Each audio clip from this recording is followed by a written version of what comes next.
Good morning. Thank you for attending our second in a series of webinars regarding the DoD new rules regarding CMMC final rules. Today this is a follow-on to the webinar that we did about 3 weeks back, describing the new CMMC rules and how the DIB can comply with those rules. Again, this is a follow-up webinar to a previous webinar. In that previous webinar, we had quite a lot of questions that we were not able to get to. So this webinar's purpose is to really to flesh out some of the information that we shared the last time. We have 4 excellent guest panelists in this event. There's Robert, Stephen, Chris, Kelly. Robert Ashcraft is president of CMMC Solutions, which is a division of Corporate Vision LLC Solutions, which is dedicated to the defense industrial base and helping it solve its cybersecurity challenges. His firm has is an experienced IT auditors and with considerable cybersecurity knowledge. They understand the complexity of inheritance requirements to pass the CMMC assessments. Stephen Palamara, with over 25 years of experience in the tech industry, and a degree in computer science and mathematics from Purdue University. Steve is a seasoned professional. Over the past 5 years, he has become a leading authority in NIST 800-171 and CMMC compliance. He has collaborated with numerous organizations, helping them navigate the complex world of compliance and cybersecurity. Currently, he's serving as the channel partner manager for CMMC Fast Track program at Lifeline Data Center. Steve specializes in leveraging visualization technologies to streamline and enhance the CMMC compliance process. In this upcoming webinar, he will continue to share some insights on how virtualization can revolutionize cybersecurity and compliance. Now, Chris Haigh. Chris is the CEO of Meerkat Cyber, a firm dedicated to cybersecurity and the Department of Defense Cybersecurity Maturity Certification Framework. As a trained astronomical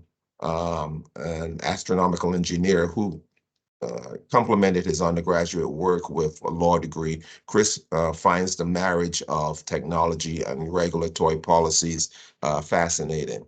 During his 3-decade career, Chris has held roles including Senate Policy Analyst and Chief Technology Officer for cybersecurity firm. He has obtained the highest levels of certifications possible through the Department of Defense CMMC program, which is he is a certified CMMC assessor, certified CMMC professional, and a certified CMMC instructor. He's at the time of this writing, he was currently among 42 people in the world who can perform certified CMMC assessments.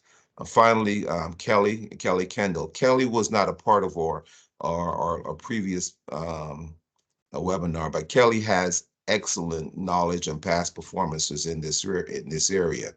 Kelly is a service-disabled veteran and Marine Corps of the Marine Corps, and the CEO and president of KNC Strategic Services. KNC is a cybersecurity service provider based in Carlsbad, California.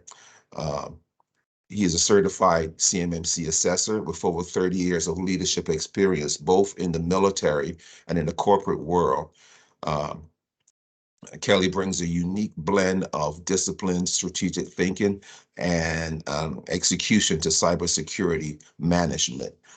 So we're going to spend most of our time today answering questions that we did not get a chance to answer the last time, and also any new questions that you want to have answered. So without wasting any more time, I'm Philip Denny, president of USGovCert Corporation. We provide a tool to enable the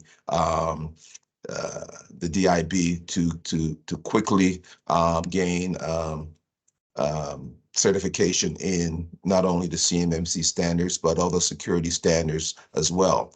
And without further discussion, I'll turn it over to the panelists so that we can get this show started. So guys, feel free to introduce yourselves a couple of minutes, and then we'll launch into a more in-depth discussion. Robert, you want to go first? Sure. Robert Ashcraft with CMMC Solutions. I was part of 4 joint surveillance audits with Top Prime, and was also able to help set up and stand up their whole CMMC process for one of their divisions. Doing additional work with CMMC with the VDI solution as well. Thank you. Chris? Kelly. Or Chris. I'll go last because I'm going to go to the next slide and go through our summary. Sounds good. Okay, good. Thanks, Chris. Okay, I'll just jump in real quick and just say Absolutely. that we're an authorized C3PAO, and we've gone through a full DIBCAC assessment on ourselves. We're also involved in the Joint Surveillance Voluntary Assessments. So, yep, this is the space we're heavily involved in, and happy to be on here with everybody. And I'm Steve Palamara, and I'm with Lifeline Data Center. We have the largest secure private data center in the Midwest, a couple facilities of over 100,000 square feet, and we provide a CMMC fast track solution in that secure private data center that leverages virtualization. It's a compliance as a service model that we push out our inheritance. We have an 800-171 inheritance matrix, and we have a shared responsibility matrix that we push out to our defense contractor customers, and I run that cloud service. Fantastic. All right, my turn. Chris Haigh, I think Phil did a great job with what my background is. Currently guiding clients toward their CMMC assessment. We're doing a lot of gap assessments, a lot of preparatory and implementation work, recommending solutions like Steve's that are really designed for this exact purpose, that can help tremendously with the lift. So we are in that space right now. We eventually will be doing assessments on the other side. One of the interesting rules for CMMC assessors is you can't do both the guidance and the assessment, so we have to hand that off. But we have a nice network, including Mr. Kendall, people that we know you're in good hands when you go through our preparation and go to their company for the assessment itself. First couple of slides, I was going to talk about what we briefly covered last time. We put this up on YouTube, so definitely if you have not had the time to go through that, go back and watch. Here's what you missed. We talked about why CMMC is even here, including how China has done just a great job of taking our technology without us even knowing in most cases, and duplicating on their end. Billions of dollars of research. Actually, Forbes estimates $600 billion annually is stolen by foreign actors. So that's the problem. The DoD said enough of that. If they go back to the Boeing and the Honeywell or Boeing and Lockheed, and they say, did you guys know that this happened? And the answer is no, we have a problem. So that's the reason CMMC is here.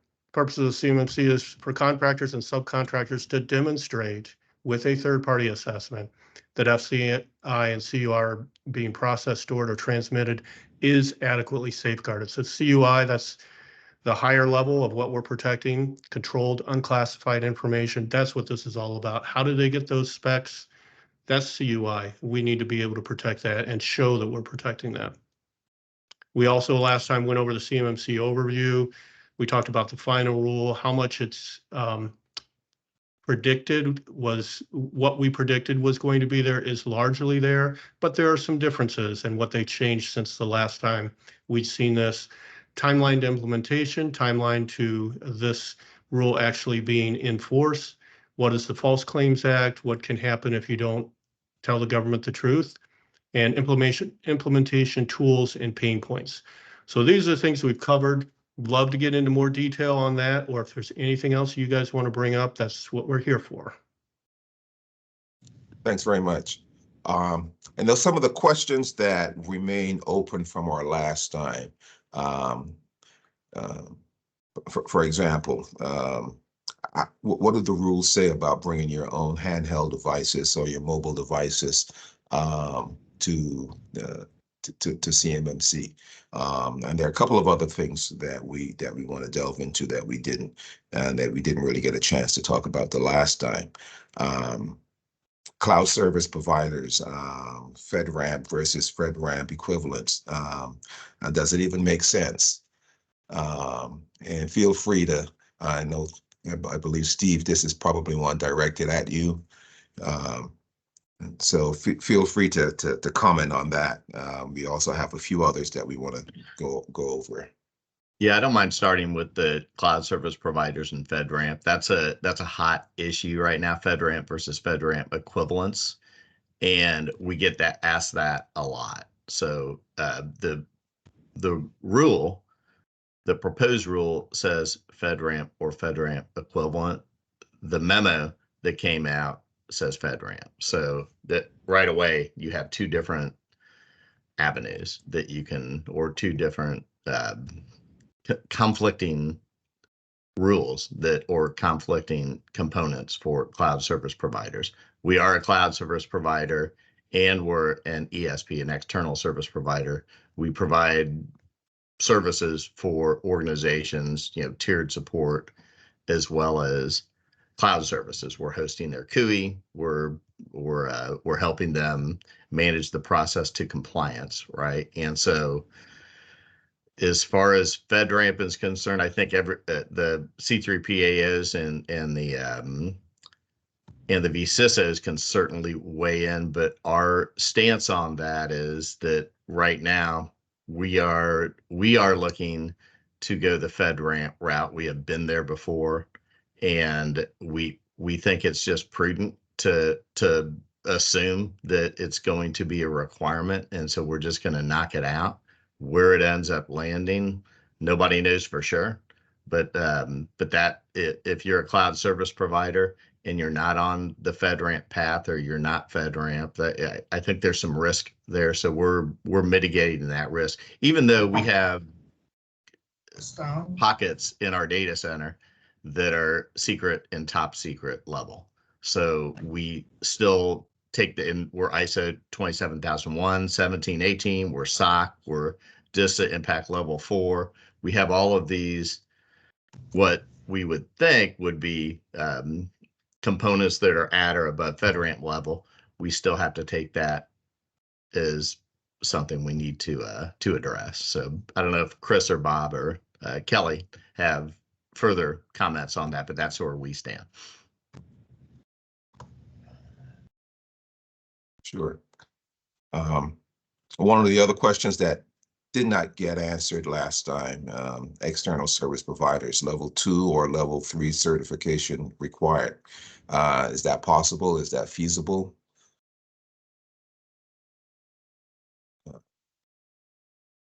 I'll take a stab at this. Oh, Kelly, you want to go ahead? Go ahead, Chris. Yeah, you're good. Go ahead. I'll take it after you. So the way the rule stands right now is external service providers, i.e. your MSP, is going to need to go get certified. What the rule suggests is that at the time that you go and certify as a DIB client, or you're a manufacturer, you are supposed to already have evidence that your MSP or your external service provider has been certified to the level that you are. So if you're a level 2, for example, your MSP needs to be level 2. The issue with the rule right now is MSPs don't have a way to go get certified. So one of the pushbacks that they're getting from the industry, including we're kind of scratching our heads, is how can an MSP get certified when the only people allowed to get certified right now are those with government contracts? So they're going to have to change something soon. The only time you can call up DIBCAC right now is if you are currently in a contract and you can schedule an appointment for a joint assessment. But MSPs obviously are going to need to get into that. So if this rule stands as it is, we expect some more details on how to implement that, because MSPs will need to go first as they're currently written. Yeah, I do want to echo that and add in a point too that we put in a public comment actually on this exact point with a recommendation that I really am hoping and praying that they'll consider that would help with this exact issue and this chicken and egg issue. And our comment is that for MSPs, they allow it to be treated more like the FedRAMP program and the FedRAMP equivalency that they just came out with. So MSPs could have an assessment conducted, because what's more important, the certification or the assessment? Have an MSP assessed by one of the authorized C3POs like us, get a letter of attestation saying, yes, they meet the requirements. That's the body of evidence combined with their SSP, et cetera. And now the MSPs have been assessed before the full rule comes out and everything else comes out. That way the MSPs can get started getting what needs to get done, which is that assessment. Then companies can utilize that as they pursue their certification. Who knows if they'll consider it, but it would at least help with this problem of this chicken and egg issue. Kind of a follow-up question. For seems to be in terms of MSPs being certified, there some are closer to our certification, some are on track to being certified. As a company looking for a MSP, what kind of questions do you think that company should be asking prospective MSPs if they're looking for someone to host their stuff? What questions will tip off whether or not they're on the right path or not? Do you know what I would- CMMC is? Yeah, exactly. Can you spell CMMC? I would add too that they ask what their plan is, what they're doing, what they already are. Are they actually pursuing it? How many clients do they currently have? Because if you have an MSP with only 1 or 2 defense contractor clients, they may not be inclined to go through the expense of going through getting prepared, assessment, et cetera. But if you have one that works with 50% of the DIB or something like that, they're going to be a lot more likely to have programs already be a lot farther along. This is a huge issue with MSPs. I work with some that are very, very small, 1, 2, 3, 4-man shops, and this is a huge problem for them. So yeah, definitely ask good questions. So it sounds like the key is whether or not they're currently serving the defense industrial base. That's one part. Okay. Yeah. There's an additional note that came in from the chatter question. It says, but doesn't that preclude an MSP from building to 800/171 CMMC in advance anyway? Not at all. Yeah, they definitely should be. The sooner the better. Well, that's kind of my thought too, because one, the expectations are that they're supposed to be building secure framework servers for everybody, and I would think they should have already been there. And the matter for them as far as building in advance is a matter of just building the evidence.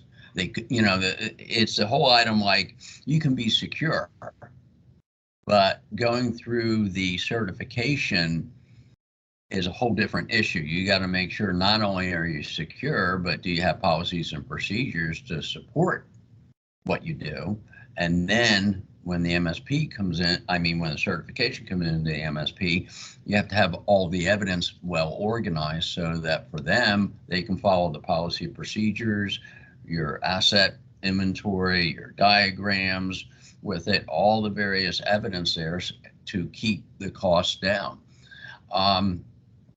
And that goes for just about any framework or any audit you go through. The more organized you are, the less time the auditor or certifier, regulator has to spend with you. And if you spend less time, he should not be charging you as much. And this would be a thing I would negotiate up front, saying, here how I have my evidence organized for you. And it's right there. And if I'm wrong, then I'll pay the additional, but I want a discount. Okay. Go up and do it. Say I'm organized, I know it is, and you should not have to spend as much time. You could have a tool that organizes it for you, and that's the other thing you look for with the C3PAO. Say I'm on XY tool, and it has this, and if the C3PAO is familiar with it, they should go, oh yeah, I know that you have everything filled out. As long as you have that tool filled out the way it's supposed to with the proper evidence, then you should be able to see a discount. So there's a lot of ways to be able to set yourself up and be ready. To follow up I on have that, Additional, I yeah, just have Brett a quick has an take. additional one.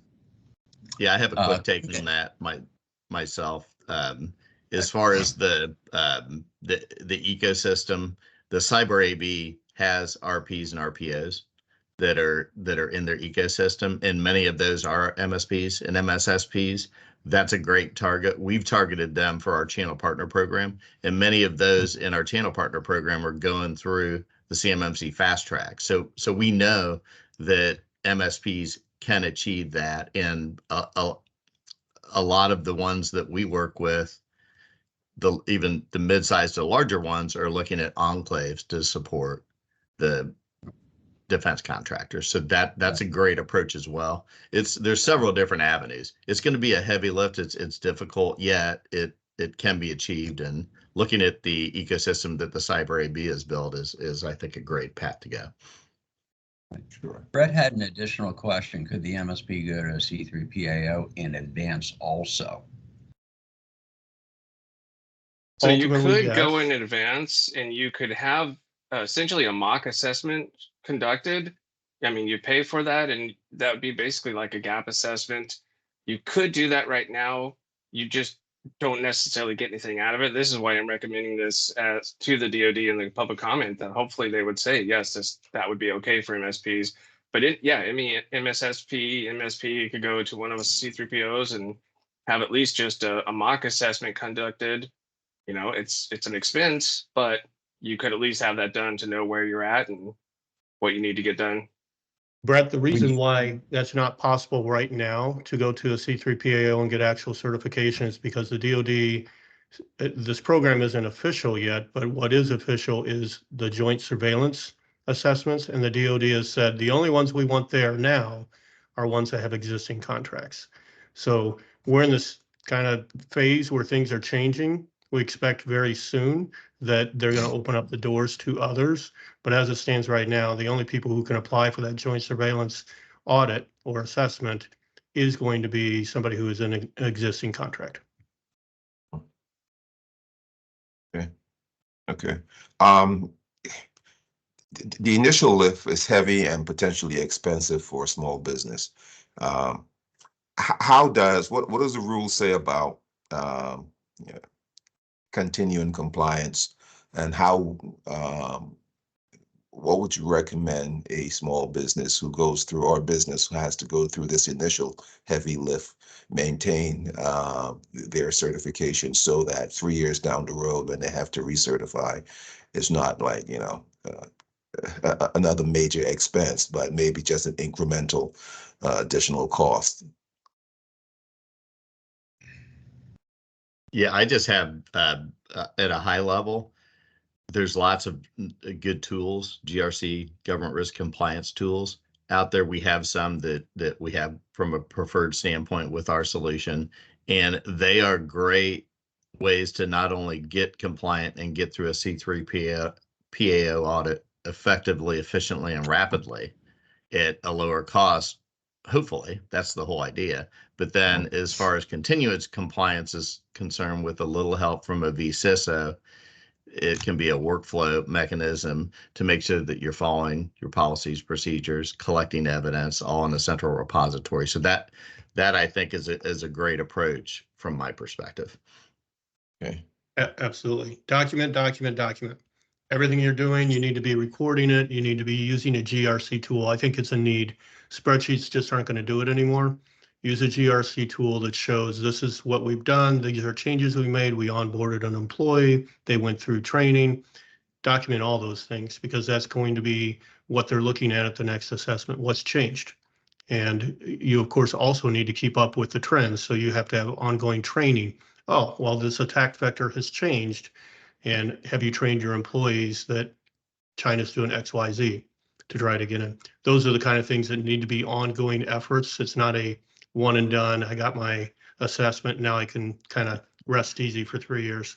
They're trying to change, and that's where the model comes from. They're trying to change the mindset to be ongoing. We're never going to get past this. There will always be work to do. Okay. Okay. The continuous compliance, I haven't really seen as far as the way I would like to see it in any of the tools yet. I am working with a couple of tool manufacturers to have it in to where it should be a natural process. That continuous compliance should really be one of the first things you do. If you're having a pre-assessment done, see what the continuous compliance is, because those probably 10 to 1, those are going to be your POAM anyway out the door. So if you start working on them right away, you're going to start building evidence up front. Because remember, they want that 6 months of evidence, and it'll take you a little while to get the continuous compliance on board in the organization, because you got to have all the business departments, et cetera, buy into it. And that takes time. So if you start with that right away, when you're doing your pre-assessment, by the time you're probably halfway through, you can have that continuous compliance going. Another 3 months, you get done with your pre-assessment. Now you already have 3 months of data on your continuous compliance, and then hopefully within the next 3-6 months, be able to have that joint surveillance done, and you'll be ready to rock and roll. Okay, fantastic. Big issue in most organizations is how they're handling or will handle mobile devices. Do the rules have anything to say specifically about how those are handled, or do you have any recommendations about how organizations should handle their employees' mobile devices in this environment? The rules certainly do have something to say. I like to say this is the CMMC Bible. This is the assessment guide, and this is the most recent one that was just published December 26th. 3.1.18, here we go, mobile device connection. There are some things here. The assessment objectives, for those of you who are starting down this path, you know that the requirement doesn't end right here, which is really just a summary. The requirement gets into the weeds when you start looking at these assessment objectives for each one of the controls. So what you're looking at, for those who have never seen this is a control. There are 110 of them right now, soon to be more. This is the brief summary, but this is what the assessors are really coming in to check for. And this is what they want to confirm if you're using mobile devices. One option is you say not applicable. We don't allow mobile devices on our network. But if you do, here are some of the rules. Anything that is processing, storing, or transmitting CUI, it has to be identified. The connections must be authorized. The connections must be monitored and logged. When you want to really get into the weeds, you go down here and read the discussion and the further discussion for each one of these controls, and you can go through the examples. This is to really drive home what they're looking for.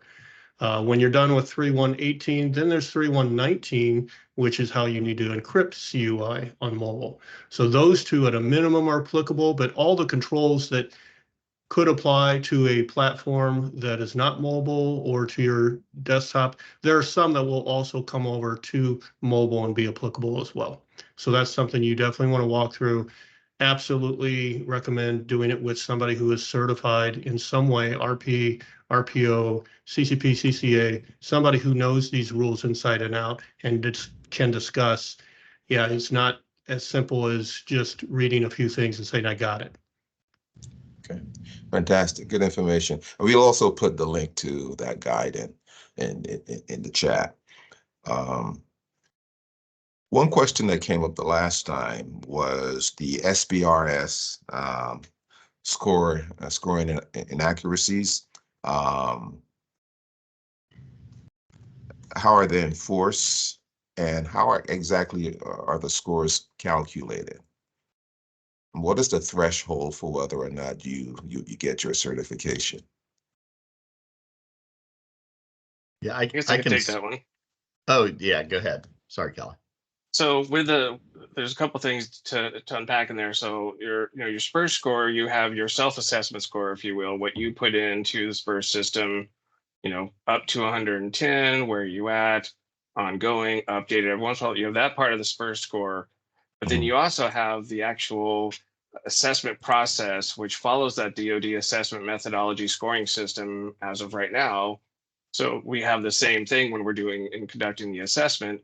Is you have the 110 controls, 110 points, so to speak, and to be able to even be eligible to go to a POAM, have a 180-day window after the assessment to get things corrected, you have to meet a certain threshold of those controls.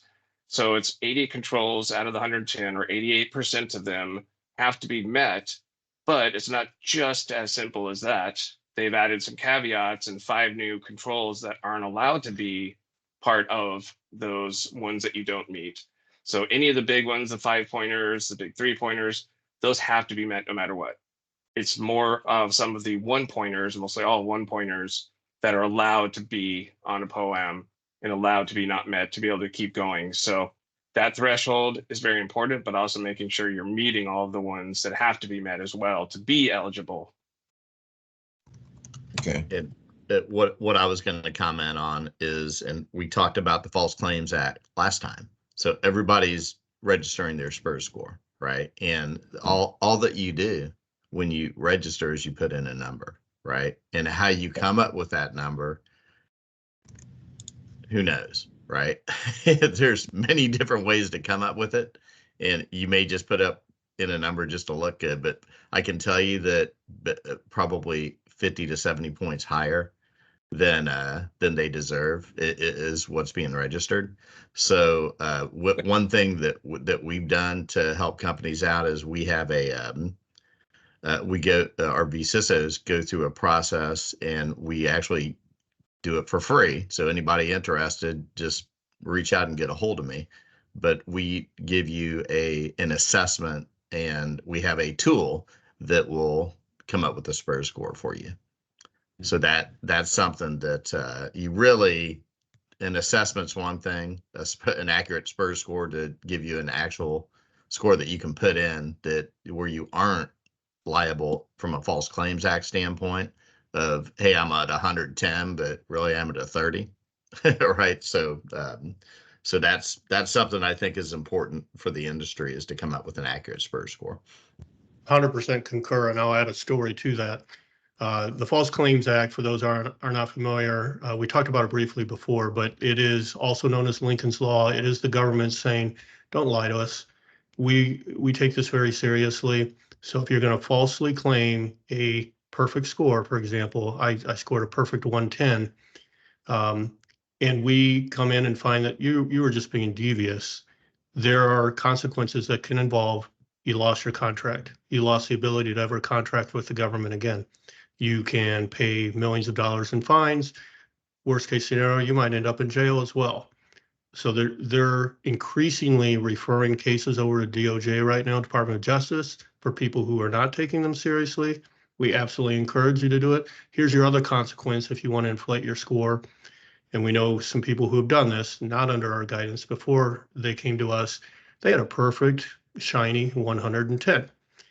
Well, the DOD has a tendency these days to say, that's great, prove it. So we'll be at your doorstep, and they just scheduled one for somebody we know in January, and let's see how that 110 looks inside. I hope it went well for him. We are not actively advising him, but it's a bad day when your perfect 110 doesn't look like that when they show up at your door, because that's what they have the right to do. Under the DFARS 7012, they have the right to go in and confirm, are you doing what you're supposed to be doing? So is the DOD beefing up its inspection regime just to police the industry? I would imagine that's going to be a part of this down the road. I mean, they've always had the right to come in. Well, it's been a pathway that the DOD, the longer they go down the path, the more they realize we need to be a little more heavy-handed. So this all started with let's all just confirm that you guys are doing this by self-attesting. You're following these 110 controls. Self-attestations, the DoD had an Inspector General report 5 different times.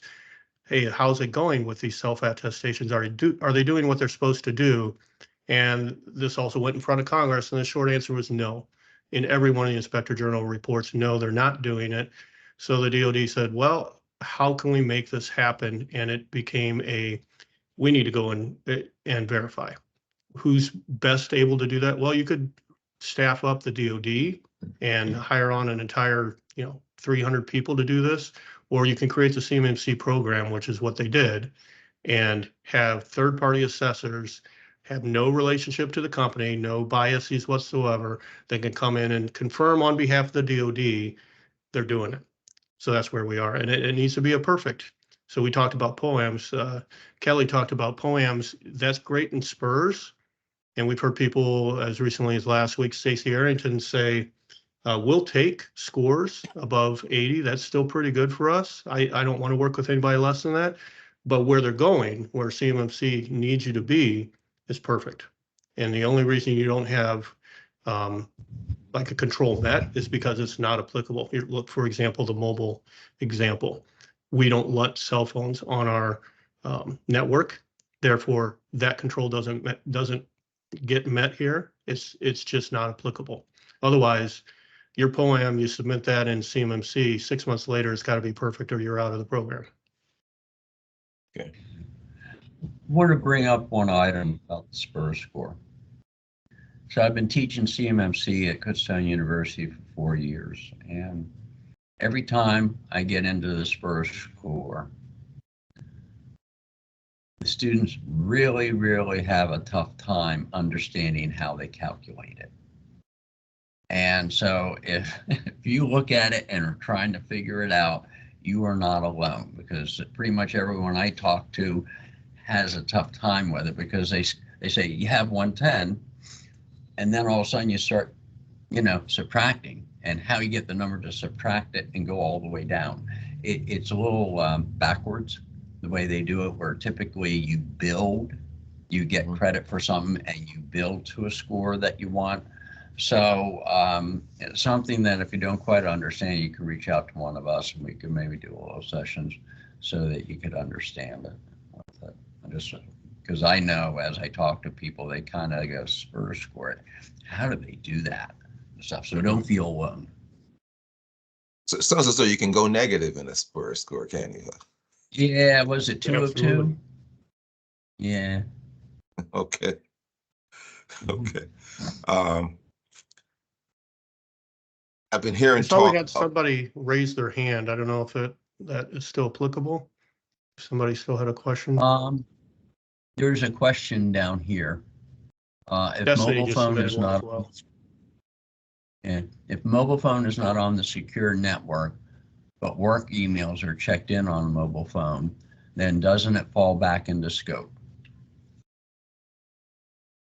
Not necessarily, because if you're not sending CUI or FCI through email, or if that person is not part of your enclave that is handling CUI or FCI, then they will not necessarily need to worry about their checking email on phones. You may have a policy that no CUI can be sent through email. Then in that case, your mobile phones are not going to have that problem. This is all around how do you protect the FCI, federal contract information, CUI, controlled unclassified information, and that's when CMMC cares. That's when you start worrying about the controls. Okay. I've been hearing a lot of talk about this requirement appearing in contracts.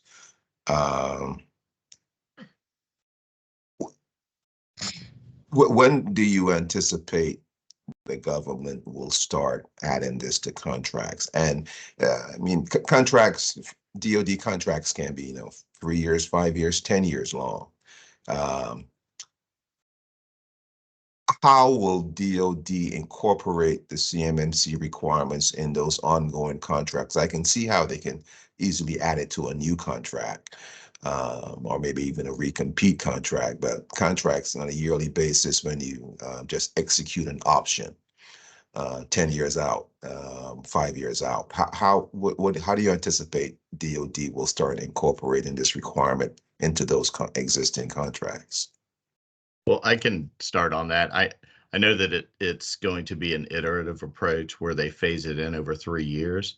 And so, but that we expect that they'll start it probably Q1 of next year. But here's one thing you need to think about is if it does start Q1 of next year, those are RFPs that you're probably competing on this summer, right? So if you're Right. competing upon summer, fall, then those will probably be awarded by the time the rule is finalized. So that so it's really from a compete standpoint, companies need to start, and you're rolling the dice if you think, well, maybe my contract is not going to be one of the ones phased in initially. Mm-hmm. You don't know. That's just my take on it. Okay. And trying to find the talent, the consultants to help you go through the process.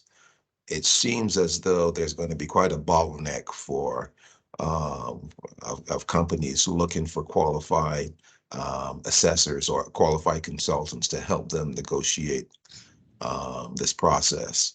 So it might be advisable for them to, start now or start yesterday, actually finding out a consultant or evaluating consultants or MSPs to work with. Is that Yes, a fair assessment? it is. There's going to be a bottleneck. And here's the other thing that's really driving this. If you're a subcontractor, which most of them are, there are more subs than there are primes by far. If you're a subcontractor, you are going to be evaluated by your prime much, much sooner than this rule takes effect, because the primes know they can lose the contract. If they're subs, they're responsible for their subs. They can Right. lose a contract if their subs are not certified. So what subs are doing, we're advising them to do this too. Get certified now. Put it on your resume, whatever you're telling your primes that you're working with. Say, I already got this behind me. You don't need to worry about me. Maybe some of your other subs you do. You'll pick up more work because you've already gotten certified. Okay, that makes sense. That makes sense. Um, There's if, another question up on the board. Is a background check required for contractors or temporary employees for CMMC level 1? We know that 391 is a level 2 control, so I'll put that out. okay. Okay, Chris or Kelly? Or Steve?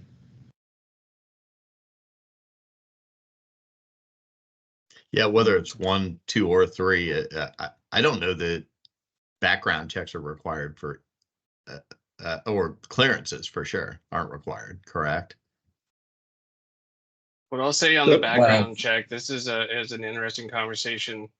There is no specific stated requirement that a background check or a criminal background check or a specific type of background check has to be conducted.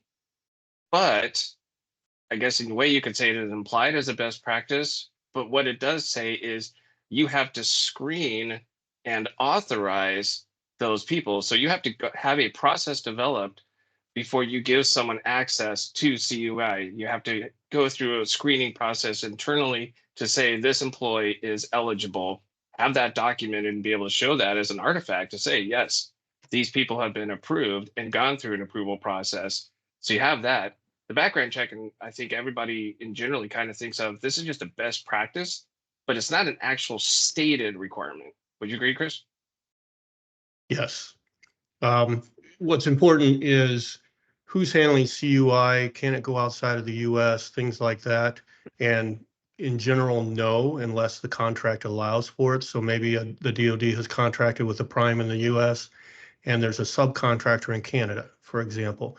Well, there better be some writing that says our subcontractor, who is not a US citizen, is allowed to handle this CUI, if they indeed are. But really the way you want to focus on this is who's holding CUI and then what are the restrictions around the CUI. And in general, no outside the US, and in general, it's going to be defined in the contract as far as who they expect to be handling CUI.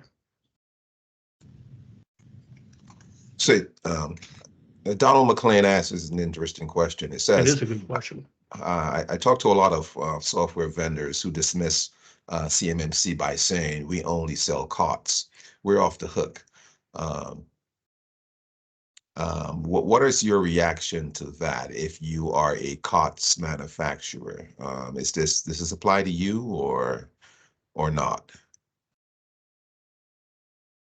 Well, I think So one I'll of the take the hard, Go well, ahead. What I was was that? just going to say one of the hard components of that is define COTS, because a lot of people believe they fall into the COTS category, but that I'll leave that to the C3PAOs to answer that. But that's something that's a debate right now is who is considered COTS. It's in the rule. It's a little hard to interpret. That's an excellent point. For example, you can say, I'm selling commercial off-the-shelf security software. Well, that just got pulled in. Anything that provides security for these networks or for the CUI itself, that has to be at an elevated and most likely have FedRAMP approval. So you may have a CMMC assessment requirement depending on what you're doing, if not all the way up to FedRAMP approval. Commercial off the shelf also may be dealing with CUI. Just because you're only selling COTS, or you may be dealing with FCI, are you handling federal contracts? If you are, guess what? You're in CMMC. Exactly. And I also think of the context too of from the software side. I know where this is coming as we think of commercial off-the-shelf software, not customized. That's always been a thing. But think of this as in the context of the defense industrial base. This is more targeted, meant towards the manufacturers and what commercial off-the-shelf means in the manufacturing space. Of do you create this, whatever it is, and not make any kind of adjustments to it, and you sell that part to the government? Then that's COTS. That's more the context that they're talking about with this COTS exemption. But it does, obviously the software is going to apply as well. But that security protection part is so key. And on the parts side, it's do you make any kind of adjustment on behalf of the military as they've requested? If you make any kind of change to your normal part you sell, that's not COTS. But yeah, the security protection part, that is a huge expansion of scope and a key part that Chris mentioned. The other part that we always did up in the top prime, because they had so many COTS type manufacturer suppliers, is that the part unto itself may be COTS, but is there any verbiage relating to that bolt, screw, or whatever, and where it goes, for example, in the engine, and where it's required to be in the engine, and how many required that they need for the engine, so that they supplied 1,000 packages of number 10 bolts for the company of it. And it explains each package has 8 of the bolts on it. Once you start specifying back to that CUI element, then it starts getting into that gray area with it. And I always took, and we always think, if you aren't sure, it's a lot easier up front to declare CUI and put the controls in place. You're putting them in other places too. It's easier to put it in there rather than later. When you think you're all done and everything, now all of a sudden they come in and say, oh, well, we think that's CUI. Now you have to go all the way back. You're going to have that time to go and put those controls in. That takes time and money to do. So if you aren't quite sure, I do it up front. The other thing that we did was that anything coming offshore, as far as software, or let's say some development, whatever, it had to be fully reviewed before it could go into production. It could not, nothing could go right into production. There had to be a full vested review by the contractor on the code to validate that that code is good, pure. Okay. Not sure if the team is going to know the answer, but there's been a movement over the past, 8-10 years towards what's called low code, which really is depending on whose low code engine you're talking about. It's still a whole bunch of code, or to a little less code, but code supply implies that it may not be COTS if something is if you're talking about something that's low code. Any opinions there?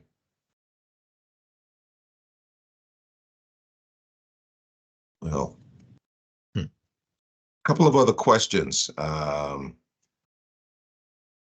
know Kelly mentioned you submitted a comment. Any sense of the type of comments they're getting on the rules? Any feel for whether or not these comments will cause any major or minor changes in the final rules? That's a great question. I stopped at 60 going through the public comments that had already been submitted. Took a long time, and I just didn't want to spend any more time going through it, but I wanted to get a feel of what was being submitted. And there was some weird comments, some strange comments, some very angry comments from some people that seemed to take it personally. But the majority of it was common comments on, things that they would recommend, questions, especially like the security protection data term that needs to get defined way better. There was a lot of consistency in a lot of the stuff that's being asked for. There were some weird ones. So I'll just say that if you want to really entertain yourself in a strange way, go ahead and start reading them all. But I think there's I want to say there's almost 100, I think, that have been submitted compared to about 700 on the first version of CMMC. We have about 20 days left or so until the comments are done. Hopefully they won't extend the comment period. Some people think they will. I hope they don't. We'll see.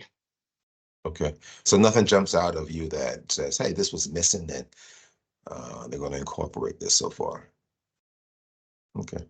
There's just a lot that we hope that they address better. I mean, there's a lot of suggestions that are out there for it. How much they actually change, this has been going on for a long time. How likely DoD is to really make major changes to it at this point is, I don't know. I don't have a lot of hope in, but I hope they make some adjustments, some of these minor things that could just make it better. Cool. Sure. And the fact is the DoD is motivated, we all know this, very motivated to get this through sooner rather than later. If they make major changes, they have to go back and start this process again. So I don't think too many of us anticipate major changes. Some minor tweaks, I agree with Kelly. We'll hopefully see some minor ones. Some of the things we're pointing out that, yeah, it would be nice to have more clarity here. But this also goes to another question that's in our chat from Brett. What would be the estimation of the effective date? That's very much tied to the comment period and what the DoD is going to do next. Some people are suggesting, first quarter 2025. The other fact here is we're not at a place where we're getting along with the rest of the world. And even news today talks about how China is in our infrastructure and we haven't even known it, possibly 5+ years. And we didn't know that. That makes the DoD extremely motivated to make these things start coming to fruition faster. I am in the camp of, I think they're going to move quickly after these to get this in front of Congress and have their blessing and get it as official, because everybody has known about it. We now have a very close to final version.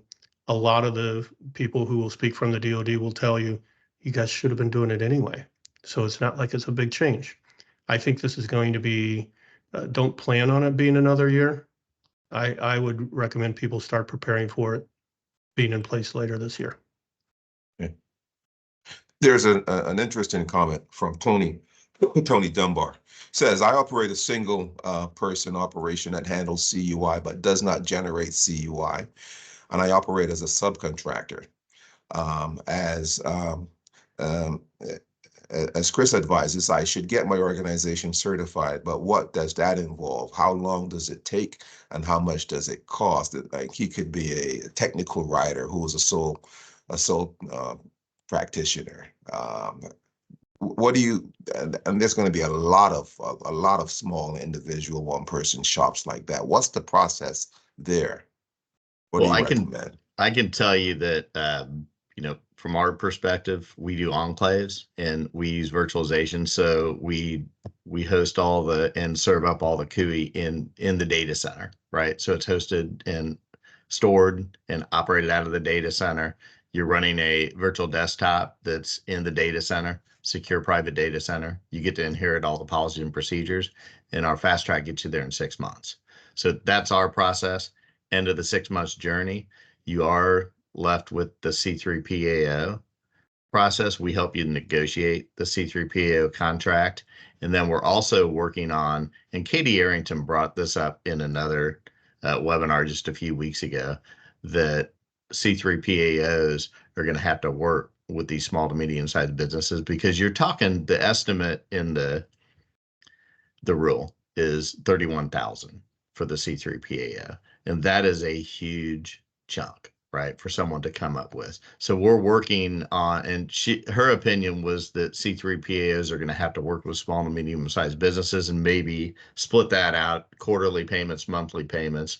We're working on negotiating with C3PAOs and getting that set up within our own environment so we can get that split up and lessen that impact. So that's something that we believe is important and that we are getting behind.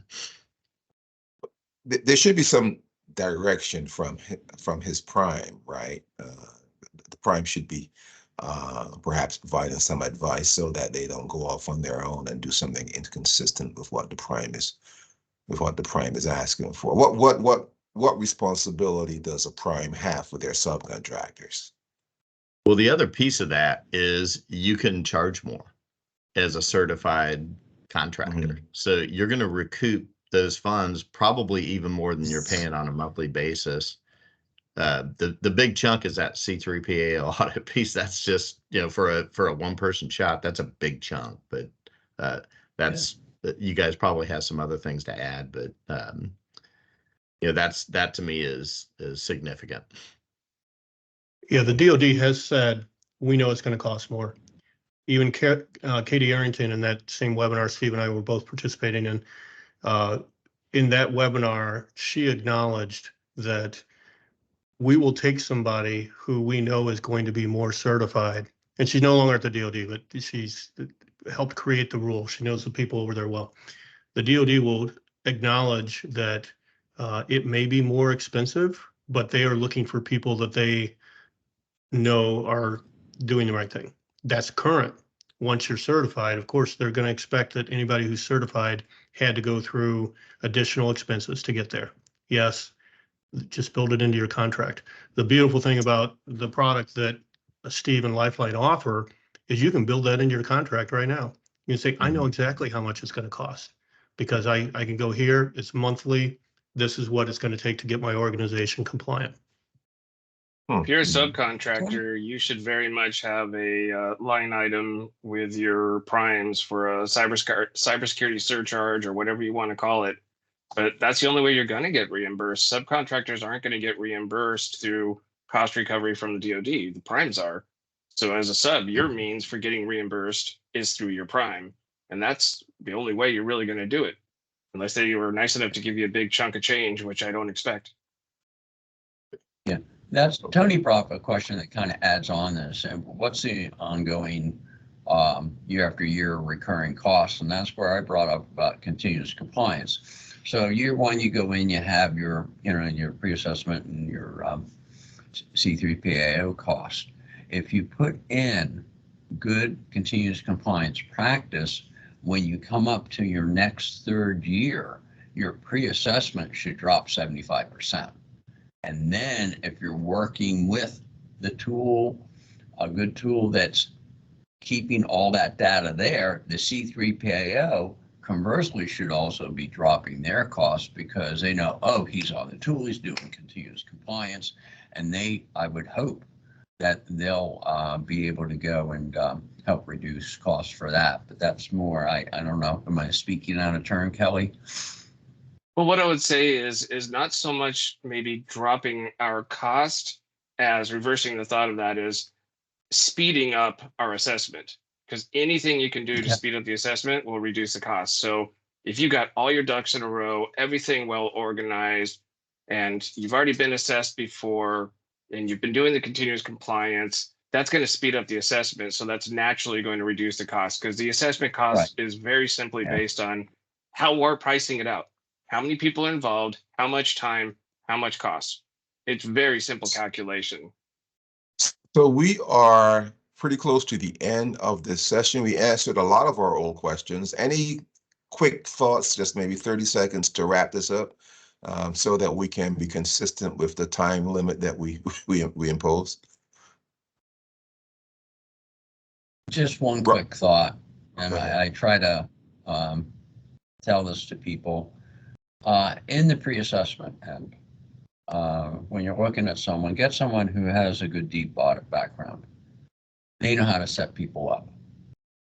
They know how to help prepare you. They know how to make sure the evidence from a regulator's viewpoint, because they've dealt with banking or whatever, HIPAA or all the other, they know how to get you set up appropriately with it, on it. And then the C3PO will have such an easier time with you with the proper setup. Okay.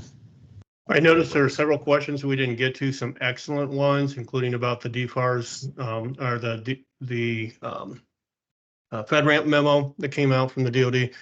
There's our contact info. Please reach out to any of us. I put my phone number in the chat box too. Obviously, there's so much to talk about here. There's never enough time, but reach out to us. We'd love to chat more. Yeah. And if there's interest, we probably would add an additional webinar to this in a couple of weeks. We're going to assess this and make the recording available. So we now have two recordings, two very good recordings on this subject matter. So thank you all for spending your time with us today. And we look forward to contacting you in the near future. Have a great rest of your morning. Thanks, everybody. Yep. Take care.